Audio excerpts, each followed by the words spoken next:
కొణిదెల పవన్ కళ్యాణ్ అమ్మ కడుపున ఆఖరివాడిగా పుట్టిన అందరికీ మంచి చేయాలి, మేలు జరగాలి అనే విషయంలో ముందువాడుగా ఉంటాడు. తన గురించి కంటే జనం గురించి ఎక్కువగా ఆలోచించే మనస్తత్వం నా తమ్ముడు కళ్యాణ్ బాబుది. ఎవరైనా అధికారంలోకి వచ్చాక ప్రజలకు ఏదైనా చేయాలనుకుంటారు. కానీ కళ్యాణ్ తన సొంత సంపాదనని కౌలు రైతులు కన్నీళ్లు తుడిచేందుకు ఖర్చు పెట్టడం, సరిహద్దు దగ్గర ప్రాణాలొడ్డి పోరాడే జవాన్ కోసం పెద్ద మొత్తం అందివ్వటం, అలాగే మత్స్యకారులు ఇంకా ఎందరికో తాను చేసిన సహాయం చూస్తుంటే ఇలాంటి నాయకుడు కదా జనాలకు కావాల్సింది అనిపిస్తుంది. ఒక రకంగా చెప్పాలంటే సినిమాలోకి తను బలవంతంగా వచ్చాడు, రాజకీయాల్లో మాత్రం ఇష్టంతోనే వచ్చాడు. ఏ తల్లికైనా తన కొడుకు కష్టపడుతుంటే గుండె తరుక్కుపోతుంది. అలాగే ఏ అన్నకైనా తన తమ్ముడు అనవసరంగా మాటలు పడుతుంటే బాధ వేస్తుంది. అలా బాధపడుతున్న నా తల్లికి ఈ అన్నయ్యగా ఒక మాట చెప్పాను.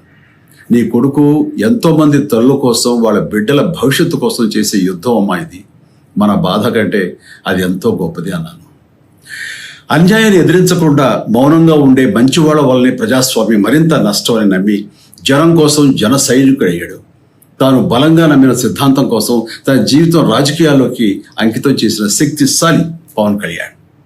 ప్రజల కోసం, రాష్ట్ర భవిష్యత్తు కోసం ఆ శక్తిని వినియోగించాలి అంటే చట్టసభలో అతని గొంతు మనం వినాలి.